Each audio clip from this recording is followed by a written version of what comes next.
టీవీలలో పత్రికలలో ఒక అద్భుతమైనటువంటి అధికారిని, ఆదర్శ అధికారిని అని పేరు పొందిన ఎవరైతే మధ్యప్రదేశ్కి సంబంధించినటువంటి కట్నీ నగర ఎస్పీ పచ్చీసియా ఇప్పుడు ఒక పెద్ద కుంభకోణంలో ఇరుక్కున్నారు. ఆమె పెద్ద అవినీతి పరురాలని ప్రాథమిక ఆధారాలు నిర్ధారణ అవ్వడంతో యాక్షన్ తీసుకోవాల్సి వచ్చింది మధ్యప్రదేశ్ ప్రభుత్వం. గుణాలో ఎస్పీగా ఉన్నప్పుడు మహిళా మొబైల్ పోలీస్ స్టేషన్ ఏర్పాటు చేసి ఇంటి దగ్గరే మహిళలకు పోలీసులు సాయం చేసేలా చేయడంతో ఆమె పేరు బాగా మారుమోగిపోయింది.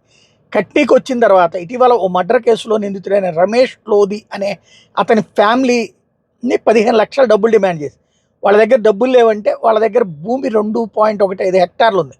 అది దగ్గరగా 2 కోట్లు ఉంటుంది. దాన్ని 18 లక్షలకే అమ్మించింది. మారూఫ్ అహ్మద్ అనేటటువంటి కొనుక్కునేవాడిని కూడా ఈమె చూసింది.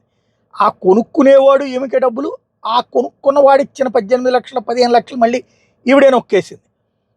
విచారణలు ఇవన్నీ వాస్తవాలను తేలిన నేపథ్యంలో ముఖ్యమంత్రి మోహన్ యాదవ్ జోక్యం చేసుకుని ఆమె సస్పెన్షన్కి ఆదేశాలు ఇచ్చారు.